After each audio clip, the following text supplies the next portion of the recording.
salmista declara no Salmo 57, versículo 1: tem misericórdia de mim, ó Deus, tem misericórdia, porque em ti a minha alma se refugia. Me colocarei debaixo das tuas asas, até que passem essas calamidades. Então é nessa esperança de que você também corra para os braços do Eterno, se coloque debaixo do cuidado paternal do nosso Deus, é que eu quero agora trazer uma palavra de esperança para o seu coração. Então abra sua Bíblia comigo, por favor, no Evangelho de Jesus Cristo, conforme o relato de João, capítulo 5, versos de 1 a 9. João capítulo 5, versos de 1 a 9. Eu passo a ler esta passagem com você. Está escrito assim: passadas essas coisas, havia uma festa dos judeus, e Jesus subiu para Jerusalém. Ora, existe ali junto à porta das ovelhas um tanque, chamado em hebraico Betesda, o qual tem 5 pavilhões. Nestes jazia uma multidão de enfermos, cegos, coxos, paralíticos, esperando que se movesse a água, porquanto um anjo descia em certo tempo, agitando-a. E o primeiro que entrava no tanque, uma vez agitada a água, sarava de qualquer doença que tivesse. Estava ali um homem enfermo, havia 38 anos. Jesus, vendo-o deitado e sabendo que estava assim há muito tempo, perguntou-lhe: queres ser curado? Respondeu-lhe o enfermo: Senhor, não tenho ninguém que me ponha no tanque quando a água é agitada, pois enquanto eu vou, desce outro antes de mim. Então lhe disse Jesus: levanta-te, toma o teu leito e anda. Imediatamente o homem se viu curado, e tomando o leito, pôs-se a andar. O Evangelho de João foi escrito já no final do primeiro século, num período em que os outros evangelhos, chamados sinóticos, Mateus, Marcos e Lucas, já circulavam na igreja há mais de 20 anos. Este evangelho foi escrito quando os demais apóstolos do Senhor Jesus Cristo, exceto João, o escritor, já estavam mortos, e todos mortos pelo viés do martírio. João escreve este evangelho para mostrar para a igreja, que estava já enfrentando sérios problemas na área da perseguição política e na área dos desvios teológicos, para mostrar que Jesus Cristo é verdadeiramente Deus, sem deixar de ser verdadeiramente homem. Esta verdade essencial, nuclear do cristianismo, a divindade de Cristo, estava sendo colocada em xeque. Muitos estavam tentando desconstruir este pilar central da fé cristã. Então João escreve este evangelho para provar que Jesus Cristo de fato é Deus. E ele deixa isso claro no capítulo 20, verso 31 deste evangelho, que este evangelho foi escrito com este propósito, para que você entenda que ele é Deus, e para que você creia nele, e nele você tenha a vida eterna. João vai usar 2 métodos para provar que Jesus Cristo é Deus, ao longo deste evangelho. Primeiro, ele vai mostrar que Jesus Cristo tem os mesmos atributos de Deus, e que Jesus Cristo realiza as mesmas obras de Deus. O que João vai fazer? Vai provar que Jesus Cristo é Deus, ao repetir 7 vezes a expressão que Jesus usara em João 8,58, antes que Abraão existisse, eu sou. Eu sou é o grande nome de Deus, revelado a Moisés no Sinai. Então ele vai mostrar que Jesus é Deus, porque ele arroga para si e se autodeclara como o grande eu sou. Então ele diz: eu sou o pão da vida. Ele diz: eu sou a luz do mundo. Ele diz: eu sou a porta. Eu sou o bom pastor, eu sou a ressurreição e a vida, eu sou o caminho e a verdade e a vida, e ninguém vem ao Pai senão por mim. Eu sou a videira verdadeira. Se Jesus Cristo tem os mesmos atributos de Deus, logo Ele é Deus, é a tese de João. Mas João também vai usar neste evangelho um outro argumento para provar que Ele é Deus, é que Ele realiza as mesmas obras de Deus, Então João vai selecionar dos muitos milagres que Jesus realizou, e ele chega a dizer isso no final do seu evangelho, que se todos fossem registrados numa linguagem hiperbólica, no mundo inteiro não caberiam os livros. Ele vai selecionar 7 milagres, para provar que se Ele faz as obras de Deus, Ele é Deus.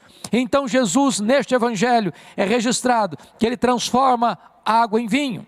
Segundo, Ele cura o filho do oficial. Terceiro, Ele multiplica pães e peixes. Quarto, Ele anda sobre o mar. Quinto, Ele cura o paralítico de Betesda. Sexto, Ele cura o cego de nascença. Sétimo, Ele ressuscita Lázaro. Se Ele faz as obras de Deus, logo Ele é Deus. Dentre esses milagres que Jesus operou, eu quero selecionar um deles, esse que está registrado em João capítulo 5, e gostaria de expor de forma breve para você esta passagem. Então está escrito que, passadas estas coisas, havia uma festa dos judeus, e Jesus subiu para Jerusalém.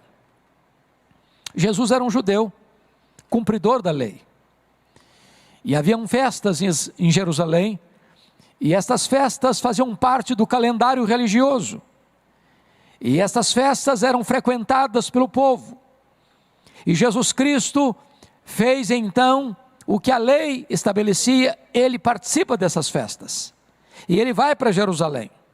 A cidade está povoada, a cidade está agitada, a cidade está congestionada de muitas caravanas, que brotam das vilas, das aldeias, das cidades, da Galileia, da Pérea, da Judeia, e então Jesus também sobe, engrossando as fileiras dessas caravanas.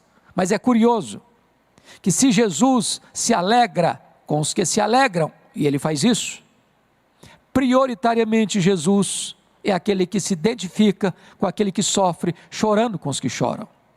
E Jesus deixa a agitação da festa de Jerusalém, e diz o texto no verso 5, que Ele vai para o que nós chamamos de casa da misericórdia, para o tanque de Betesda.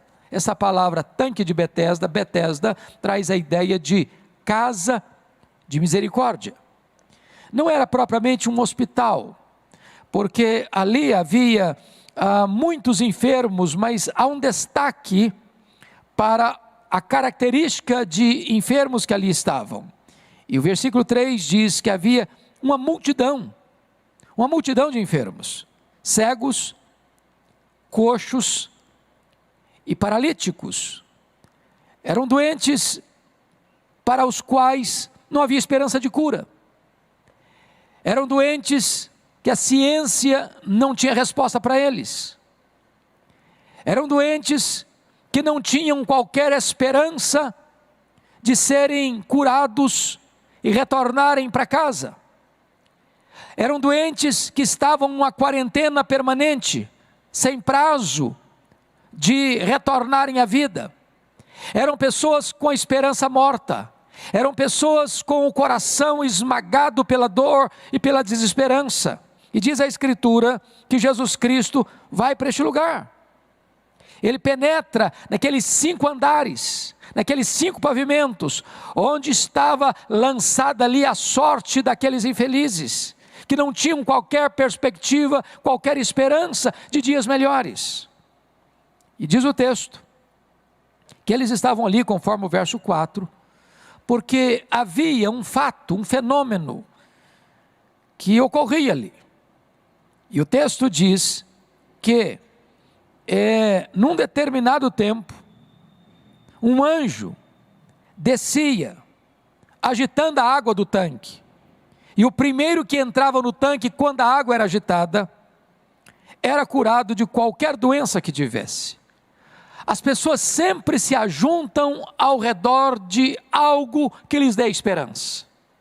As pessoas sempre se aglomeram na esperança de uma cura, de uma resposta, de uma solução para as suas dores, para as suas angústias, para os seus problemas, insolúveis na perspectiva humana.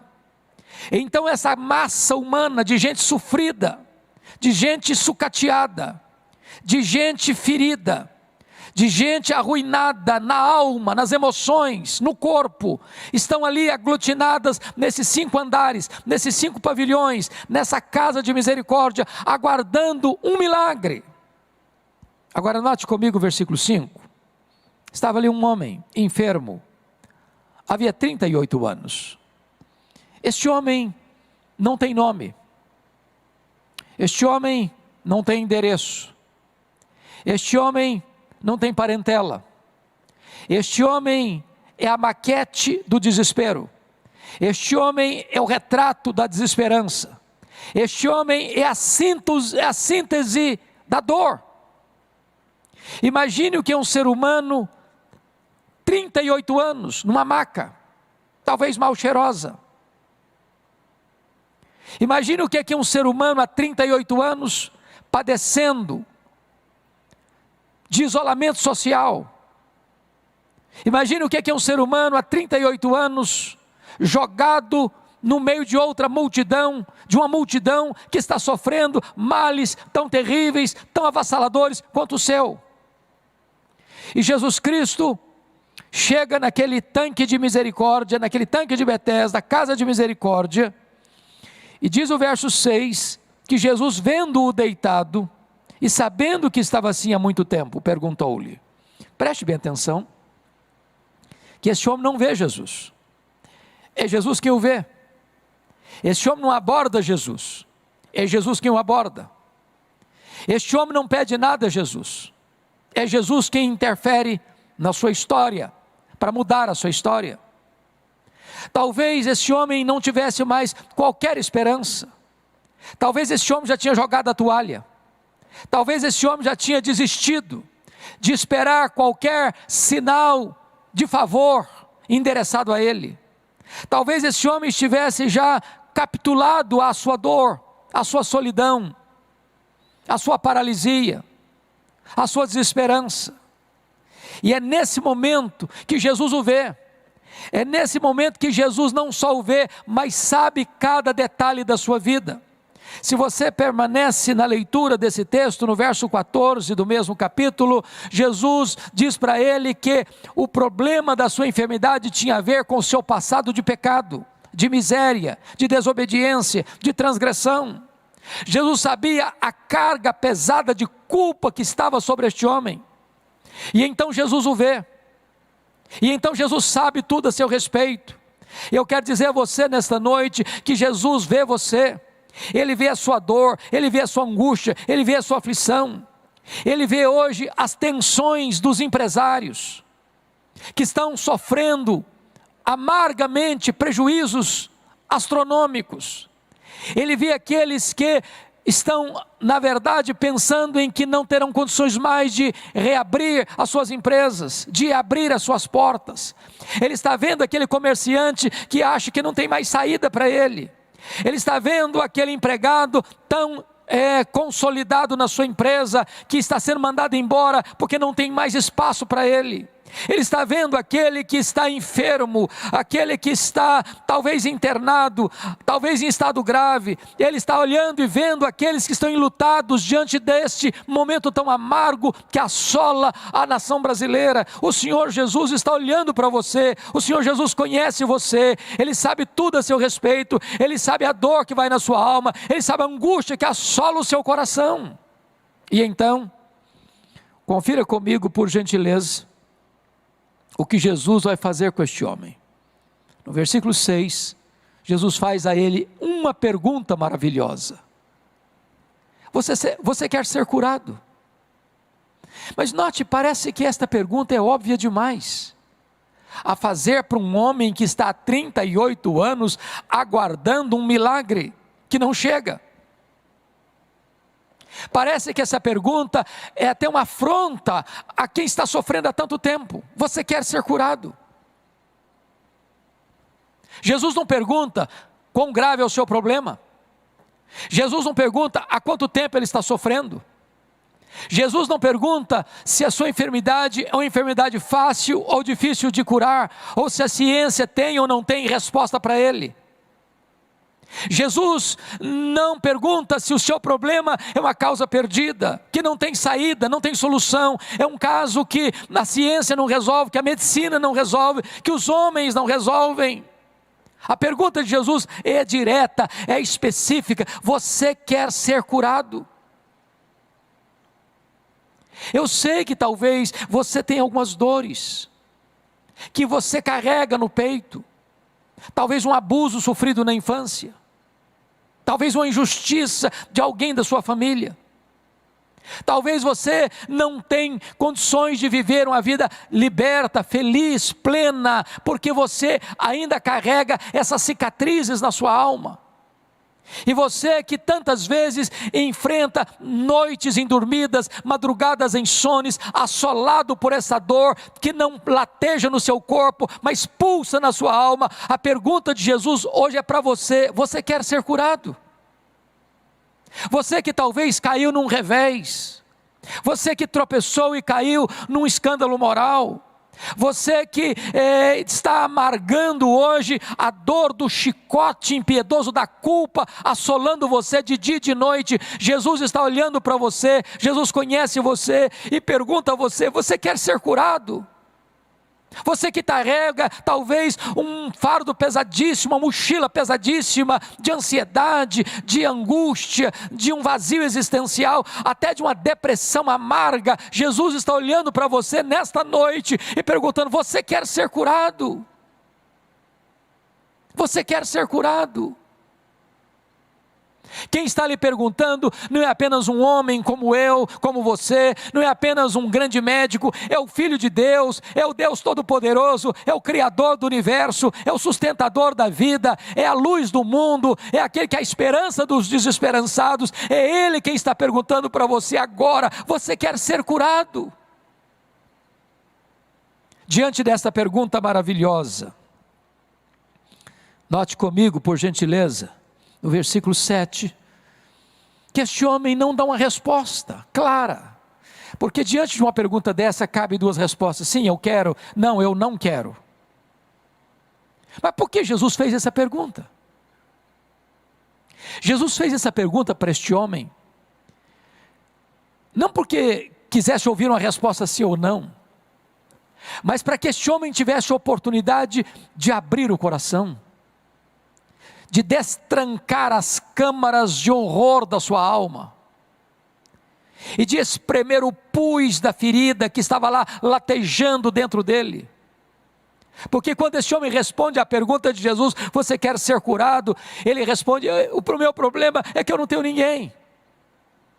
Com isso ele deixa vazar a realidade de que pior do que a paralisia era a dor do abandono, era se sentir um objeto descartável, era se sentir um monturo existencial, era se sentir um nada, um ninguém, que ninguém se importa, que ninguém olha para ele mais, que ele está ali jogado completamente no ostracismo de um local cheio de gente sofrendo, e cada dia que acontece uma cura, ele é colocado no último lugar da fila.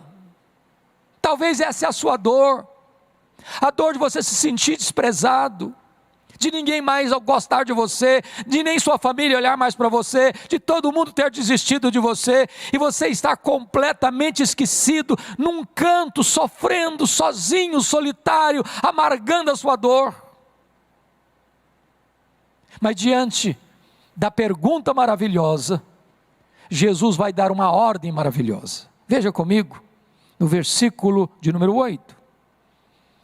Então lhe disse Jesus: levanta-te, toma o teu leito e anda.